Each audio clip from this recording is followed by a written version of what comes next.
Ladies and gentlemen, Roster Watch Nation, welcome back to the epic Roster Watch podcast, brought to you by RosterWatch.com. I'm Alex Dunlap here with the Trashman and Cody Carpentier. We're going to be talking about the new wide receiver strength of schedule tool that's up at Roster Watch right now, in addition to the running back strength of schedule that went up earlier this week. Just another quick reminder that you can find all that stuff with a pro membership at RosterWatch.com, and these are not just fantasy points allowed from last year put on a grid. This is a whole lot of data points that get put together with the wide receivers. It is, kind of cornerback specific with the various cornerbacks that they'll be facing, but also scheme specific with the new defensive coordinators, new personnel groupings, all the rest, everybody that's going to be defending against these guys. And it's laid out in a very, very easy to follow chart. So all the data that goes into it is just the stuff kind of behind the scenes. It presents it to you in a really simple way to where you can see who has the most fantasy advantageous schedules based on our projections coming into the 2024 season. Boys, how are you doing? Doing pretty good. All right. I'm also right now working on an update to version 1.5 of the PPR cheat sheet. I just had a mock draft pulled up here on fan. Maybe I'll just bring it up and just run one real quick. You guys can run one. Let's go. I just saw you uploaded 1.4, so I want to hear what you're already adjusting for 1.5. Yeah, there was something wrong with it. Dude, let me ask you this. So in 24 runs of 1.4, I got Kyren Williams twice in the third round, and I don't like it. I think that Fantasy Pros thinks it's fine, but I'm not sure. I think it's, what do you guys think about all this stuff? Like, do you have worries about the fact that he's got the foot and that he came back? I guess he came back and did some practicing on June 6th, but I've been reading, like, there's been no good updates on it. And whenever I just consider, I'm considering him vis-a-vis even a Josh Jacobs. And yeah. I'm just like, man, don't I feel a little bit more comfortable with Jacobs, who just has AJ Dillon? It's just an AJ Dillon there I guess we could worry about Lloyd, but to me, Blake Corum is just such a more of a threat than even, I don't know, than even those other guys. And he's been looking really good, getting the first team work.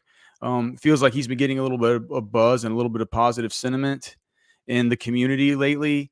What do y'all think about Kyren? And 2 times out of 24 is that fine exposure? 2 times out of 24? Yeah. 8%. That seems low. You want more Kyren than that? I was gonna say it feels fine.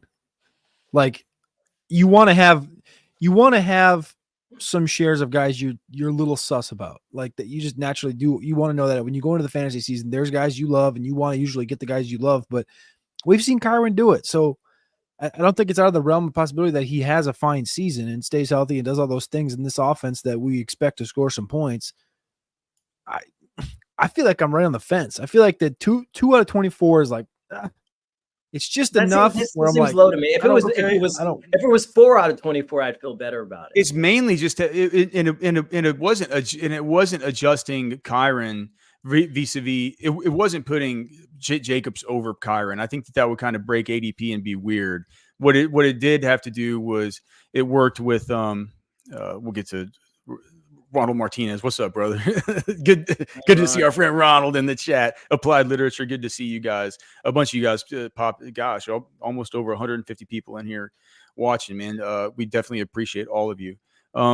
It was more looking at what we can do positioning wise with other guys that I'm just not interested at all in, but yeah. I don't want to break ADP. Nico Collins. Like if you can move around Nico Collins, Mike Evans, Brandon Ayuk, Devontae Smith, that level of guy, it can affect what happens at running back there in the early third. And so I've just been messing with it. I pulled up this mock. I know it feels like cheating, but it did give me the number 1 pick, so it's probably going to be a good draft. But we can do another one after this without the number 1, and let's just see how it's running. So I'll go McCaffrey here with the 1. Then at the turn, I can go. I'm just going to go running back. I'm going to take Derrick Henry and Devon Achane here. Oh, balls. That's that's the nuts. I'm just gonna take them and see, dude, the cheat sheet knows. So we start out Christian McCaffrey, Derrick Henry, Devon Achane, and then in the 4 or 5 turn we get Devontae Smith and Stephon Diggs. Just too sick. Okay, at the 6-7 turn, it's gonna have us fill out Take the quarterback and tight end. So we'll take Anthony Richardson as the quarterback. This is a 12-team PPR league. Are we taking a quarterback before the 12th round? If it's Anthony Richardson, we are at the 6-7 turn. So we'll take Anthony Richardson, Kyle Pitts here. We're going around to the 8-12 turn. It's going to have us take Christian Watson and Xavier Worthy. Do you guys like Christian Watson this year? If he's healthy, yes. If he's healthy, yes. Yeah, healthy things, of course. Yeah. I mean, okay. I didn't expect you to have Worthy below Watson. I had to do it because I found in the testing for 1.3, I found out that you can get them both in that spot, which we saw right here. But that you can generally only get both those guys if you're picking picks 1 through 3. Curtis, the next 2 picks of the 10-11 turn, Curtis Samuel and Ty Kevius Chandler. Here we have we're going to take Jalen Wright, the rookie. So that's a good, I guess, it's not built in to be a handcuff, but a good handcuff there for Devon Achane. And then we'll go ahead and take Roschon Johnson here since we already have our quarterback. And then with the final pick, we'll go another rookie running back here in Tyrone Tracy. So that team, that's running good. That team is Anthony Richardson at quarterback. The running backs are Christian McCaffrey, Derrick Henry, Devon Achane, Ty Chandler, Jalen Wright, Roschon Johnson, Tyrone Tracy. The wide receivers are Devontae Smith, Stephon Diggs, Christian Watson, Xavier Worthy, Curtis Samuel, and the tight end's Kyle Pitts. Dude, it's a sick team. Do you think Fantasy Pros is going to give it a good grade? Yeah, probably. That's like 90. That's a 94-ish. B. What's wrong? 85. Looks like Joe Pisapia loved it. I'm not sure I like Joe Pisapia like in that draft. You guys want to run another one real quick? Ronald, where do you want me to pick from? And then I'll answer Ronald's question. This is not a RosterWatch simulator. This is the Fantasy Pro simulator that we put I uploaded the cheat sheet into it and draft against the Fantasy Pros expert consensus. And as time goes on, they're going to be adding more stuff in here, like from Yahoo, all the rest of it. Right now, it's just using a composite ADP and some best ball ADP stuff. As you see, you can set the roster parameters here. You can also select your draft position. Is there one we picked from the 1? Do you want to pick from the 12 just as a completely different one? Yeah. All right. Let's see what happens there. So pick from the 12, get all that stuff in, 1.5. Okay. So this one, I love starting Jahmyr Gibbs, Jonathan Taylor. That's how we're going to start here at the 112. That's great. A lot of Devontae Smith. What do you guys think about that? This is Rachaad White and Devontae Smith at the 3-4. I just think, our projections and then the projections that are based on the Vegas props and stuff have Devontae Smith as an outrageous value where he's going right now. Mm-hmm. Everybody has him for like 1,100 yards. Yeah. I think that's a big thing is like, I'm a little, I wouldn't want to say worried, but like interested to see what this Kellen Moore offense looks like now with it's going to be faster. With adding Saquon, but but we also we know how important rushing is to Hurts and those rushing touchdowns and scoring inside the red zone. Does that change? Does Saquon get more of those rush attempts down there with no Jason Kelce? Is it throwing the football more once they get down to the red zone? Is there more long shots? If there's more long shots, I would say it's probably a little more upside for Devonta Smith. I think that any way you slice it, it sounds like it behooves Devonta Smith. So I don't mind taking him here, especially what is it? We got him right at the start of the 4th. Yeah. 4-1. So I like that. I like that. Right, I like the spot. The cheat sheet always knows it's magical, it's mystical. So we're going to take our running back 4 here. Really? You're going to take it's going to get taken Higgins there? No, I'm going to take them both. We're at the 5-12. Oh, that's right. We're at the 5-6 turn. So we'll take White and we'll take T. Higgins. Gosh, this is the first time that I've gotten Deontay Johnson. I'm not sure I like that, but I'm not worried about that. I like that. I'm going to go see them in a couple of weeks, but I think Deontay's going to be that lead. I mean, a hot take, Deontay Johnson's going to lead the team in targets. Like when I just watched their behind the scenes show that they did on through the draft process, through free agency, and they made it a big point to go get Deontay Johnson, and him and Thielen seem like they have a good connection as far as being they said top two guys or the duo they wanted to have in there. And I think Deontay I think he's going to be a sick value this year. And I generally don't like Deontay Johnson. At the 7-8 turn. I mean, it all depends on the quarterback's play, though. I mean, like you could have a lot of good wide receivers in that position, and they wouldn't thrive unless. 100%. But again, he's got the best, maybe second best, behind the guy down in Houston. That his name is escaping me right now. But they got Canales from Tampa. I mean, if it's going to work, it's going to work with Canales. Slowick, there you go. Bobby Slowick. So Austin Eckler and Deontay Johnson here at the 7-8 turn. And then as you see, man, we're getting a lot of Xavier Worthy, but I just, if we're talking about the 10th round here, there's no way if he's anything close to a Tyreek Hill I've seen too much of Xavier Worthy not to take a lot of them. So a couple back-to-back rookies here, and Xavier Worthy and Brian Thomas Jr. You taking Brian Thomas over Jameson Williams? Well, ADP says to do. I mean, ADP says, do you want to? I don't have any problem flipping those two. They're back to back on the cheat sheet. Do you like Jameson that much better? Yeah. Okay. I'll flip it for version 1.5. I think that's fine. All right. So at the 11-12 turn, Jordan Love, who, dude, I was looking at, like, what was he, like, quarterback 5 last year in points per game? Quarterback 5 or quarterback 6, just crazy. Just get him at the 11-12 turn. And we'll take Byron's favorite, Joshua Palmer, even though I don't really believe in him. I think it's probably fine. With the last pick here, we'll take Jerry Jeudy and hope for the best. And then tight end at the very end is probably going to be Noah Fant. Do you guys think Noah Fant maybe could be in for something this year? Just with Parkinson's gone, Disley's gone. They don't really have anybody else. I mean he'll have his games. He's a great athlete. Yeah. So all right, so this team is Jordan Love at quarterback. Though. The running backs are Jahmyr Gibbs, Jonathan Taylor, Rashad White, Zamir White, Austin Eckler. The wide receivers are Devontae Smith, T. Higgins, Deontay Johnson, Xavier Worthy, Brian Thomas, Josh Palmer, Jerry Jeudy. The tight end is Noah Fant. I don't like it as much as the other one, but I think Fantasy Pros is going to like it more.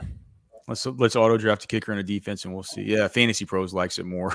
93 out of 100. I don't like it as much, but I don't know about that. Yeah. Well, anyway, I think it's running pretty well. I'll make that little Jameson thing. There's a couple other things that I need to kind of tweak here on this, but yeah. Anyway, that's the cheat sheet. It'll be up to version 1.5 today, and you can hear us run some more simulations and do some stuff with it on the Roster Watch radio show that returns to SiriusXM Fantasy Sports Radio this weekend, 5 to 7 Eastern on the weekends. All right, so we have the strength of schedule tool. You guys have any big takeaways from this? Mine, I mean, I have a couple. I think that there's some where there are teams that get off to really good starts and then it goes down the tubes. And then there's other teams like Baltimore where it starts out real tough. Tennessee is a little bit of that same way, where it starts out real tough, and then down the stretch of the season, it is just a masterpiece. Tennessee is the one that really sticks out to me. Is 3 of its first 4 games against bottom 8 matchups. I mean, you face Sauce Gardner in that thing. You face the Miami guys in that thing. You face Chicago. Did you guys know Jalen Johnson? Like what all the advanced analytics say about Jalen Johnson? I'm sure you probably know, Cody. You used to do the cornerback rankings at Player Profiler. Mm-hmm. That's it. He's a really tough go. And then it looks like Buffalo is going to be tough against it. So in the first, 7 weeks of the season, 4 bottom 8 matchups. But then as you go on from week 8 on, you have nothing but you have a top 12 matchup, a neutral matchup, a top 8, a top 8, a top 8, a top 8, a top 12, a top 8, a neutral, and a top 12. That's how things go from week 8 on for the Tennessee Titans. And something tells me that if Will Levis does take a little while to click into fire and to get on the same page with all these guys to start, they could really be ramping up in the meat of that schedule. That's going to be a guy. Will Levis is going to be a guy you'll be able to add after that gauntlet. People are going to be cutting him in one QB. People won't even roster him in one QB probably after like week 1 or 2, and then you'll be able to pick him back up for the stretch if something happens to, like Kirk Cousins last year with the Achilles. There'll be a Levis on the free agency. Do you have a wide receiver there that you prefer at ADP? I mean, we know that Ridley goes before Hopkins. Honestly, my brother was doing a draft today, and he's like in like the 18th round on Underdog, and I don't know right now exactly what the ADP is in seasonal, but honestly, I kind of like Tyler Boyd of the 3 guys. I know Hopkins is there, and I know Ridley's there, and Ridley looks fantastic in this offseason training, but Boyd, he knows the offense, and I know Levis likes to push it, but Boyd, we just know is a guy that can go in there and catch between 60 and 80, 60, 90 footballs and be annoying for those other 2 guys, but just be Mr. Consistency and give you games. Completely mediocre. Tyler Boyd's free. He's free. 6 for 70 and an average of half a touchdown. I mean, you're talking about, averaging maybe, 12, 13, 14 fantasy points. I'll take that. Do you 12 or 13 fantasy points? You think? I mean, if for that's Boyd? Okay, well, all right. So, I mean, Tyler Boyd has not been part of my plan. Like, that has not been part of the plan for me. Tyler Boyd hasn't been the part of anybody's plan for seasons. Well, he's part of Tennessee's plan, right? I was going to say, yeah. He's part of Callahan's. Do you think? Okay, let me ask you this: Tyler Boyd versus Dontavian Wicks versus Adonai Mitchell. How do you stack those guys?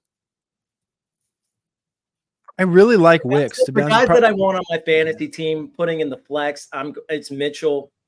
I mean, Boyd is the last of those for me. So you like Dontavian Wicks better? I mean, if I'm looking for some upside, I think the offense is better. It's going to be hard to roster Tyler Boyd in home leagues, and if you guys like those tier of players better. I think I'm Adonai last. I think I'm Dontavian, then Boyd, then Mitchell. Let me just go back. Let me make sure. There's nothing exciting to me about Boyd in that offense. How do you see those guys? What's exciting about Mitchell? I get the upside with like what Mitchell can do. We've seen it. I mean, he's a better prospect. He's a better prospect. He's again agree 100%. But he's in Indianapolis. Finish it. I think they're going to throw the ball more than Tennessee. Oh, what? No, Trashman. You need to look at some of these projections I use for the matchup tool stuff. Like Tennessee might throw. Honestly, it's probably hyperbole to say they're going to be one of the tops in the league, though. I think just based on the coaching change, based on the personnel that they have in the league. I kind of think so. I think they're going to be a really, really heavily passing team. I mean, I could see it getting the running backs more involved, but. I mean, they got 3 good. Boyd's good. Like Boyd's better than like a KJ Osborne type. He's better than, Flournoy, who's the 3 in Dallas. We think maybe Tolbert, whatever. Like he's better than these 3s. He's a wide receiver 2 on most rosters. We know he's not. We know there's no argument for him being the number 1 receiver in that team. True, but he's also competing with 2 other 30-year-old receivers. Whereas with Mitchell, Mitchell's competing. Davian Wicks is the 3. Mitchell's competing with in a better offense. But Mitchell's competing with the projected third running back off the draft board, 3rd, 4th, whatever, Jonathan Taylor, and probably the quarterback that's going to rush the football the most this year outside of maybe Lamar Jackson. There's a ton of carries. This offense is going to be based around this offensive line, and they have highly paid Michael Pittman. For receivers like Tennessee, who knows how that running game's going to suss out. and we all like Josh Downs still, right? And they love their tight. Like I just think there's a lot going on in Indianapolis, and I love like you said, the talent of Adonai Mitchell. That's not the question. It's more about opportunities. I think opportunities. At the end of the draft, you're looking for upside, and I just don't really see much there for Boyd.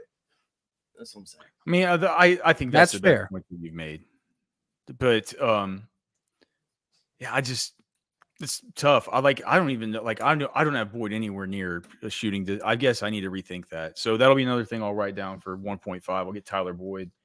I would take Boyd over Rondale Moore. I'd take Boyd over Odell Beckham, Luke McCaffrey. Right. I think that like 100%. I would put him 100% in above these guys. Do you like him better than Xavier Leggett and Gabe Davis? Honestly, Gabe's interesting to me. I think I'm going to see both guys at training camp, so that'll be nice. When you watch that Carolina Panthers offseason show, I mean, they make Leggett seem like he's going to be this just world slayer, and I'm just not sure the health is going to be there for him. It seems like it's continued to track him. He's been banged up this whole pre-draft process. When you're seeing him, I saw him at the pro day, and he seemed like he was still banged up from the season, and he's still banged up going to the rookie camp. He's wearing a big knee sleeve. He's limping everywhere he goes. And I don't know. I don't want to put injuries out there or anything like that, but I don't know how he becomes this DK Metcalf thing. It just doesn't make a ton of sense to me. Now, if I go out there in a couple weeks and he looks like DK Metcalf, that'll be a different conversation. But I think I'd take Boyd over.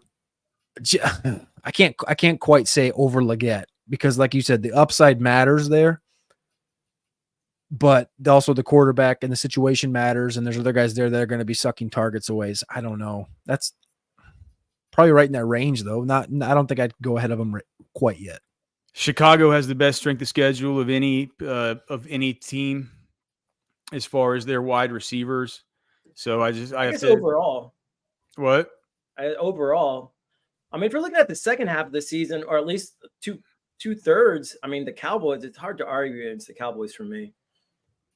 Yeah, well, the Cowboys. Yeah, so as far as the playoff schedule, it's actually Atlanta. Atlanta has a great playoff. Yeah, but Dallas has a really good run out starting basically in week 11 through the end of the season.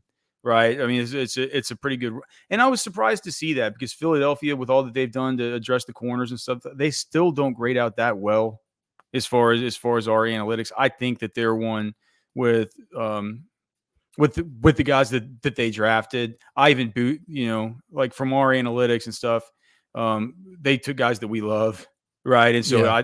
I think it artificially boosted it even more.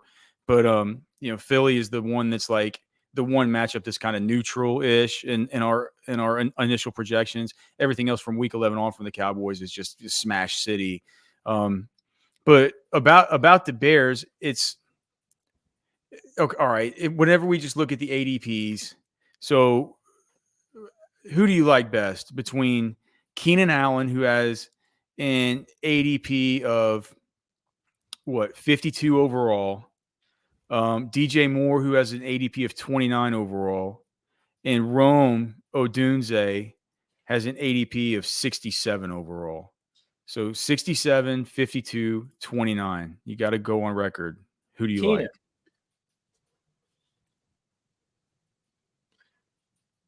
Can I just bypass all three of them and can I just take Caleb Williams? Can I just have that? Because that's my first takeaway was Caleb Williams. But I guess if you're gonna, I'm gonna go Rome. I'll go Rome. But I think the bigger takeaway here is Caleb.